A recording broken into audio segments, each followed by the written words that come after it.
फार पूर्वी सृष्टी नव्हती, तेव्हा सर्व ठिकाणी जलमय परिस्थिती होती. वेदांनी त्याचे संबोधन आपोनारायण म्हणून केले होते. ह्या नारायणाने सुवर्ण रंगाचे एक अंडे निर्माण केले. तेच ब्रह्मांड होऊन त्याला हिरण्यगर्भ असे नाव मिळाले. पुढे या ब्रह्मांडाचे एक आकाश व दुसरे भूमी ह्या नावाचे दोन तुकडे झाले. भूमीवर ब्रह्मदेवाने 14 भुवने निर्माण केली.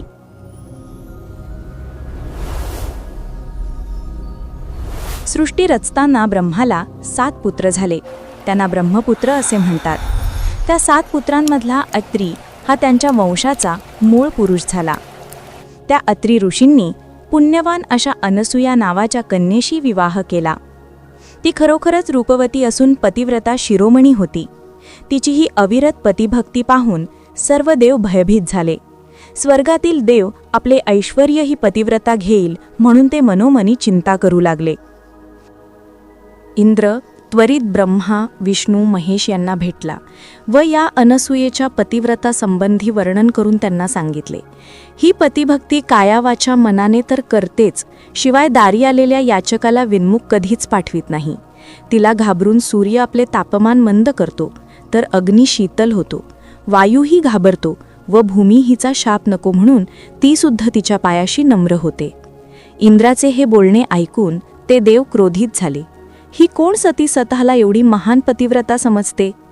आपण त्वरित भूमीवर जाऊ व तिचा व्रतभंग करू. असे म्हणून ते तिन्ही देव तिचे सत्व पाहण्यास भिक्षुकाचे रूप धारण करून अत्री ऋषींच्या आश्रमाशी पृथ्वीवर आले. अत्री ऋषी नित्यानुष्ठानासाठी नदीवर गेले होते. या तिघांनी अनसूयेला हाक मारली. ते म्हणाले, आम्ही तिघे ब्राह्मण तुझे अतिथी म्हणून आलो आहोत. आम्हाला अतिशय भूक लागली आहे. तुझ्या आश्रमात अन्नसंतर्पण, इच्छाभोजन व दानधर्म होतात हे ऐकून आम्ही तिघे तुझ्याकडे इच्छाभोजन मागण्यासाठी आलो आहोत. हे त्यांचे बोल ऐकून सती अनसूयेने त्यांना नमस्कार करून घरात घेतले. बसावयास आसन दिले. पाय धुवून ते तिथे आसनावर बसले. तिने त्यांची गंधफुलांनी पूजा केली. पतिव्रता म्हणाली, यजमान स्नानास नदीवर गेले आहेत. हे ऐकून ते अतिथी म्हणाले, तुझे यजमान येथे येण्यापूर्वी तू आम्हाला भोजन दे. अतिथींची इच्छा प्रमाण मानून अनसूयेने त्यांच्या पाटासमोरच पाने मांडली.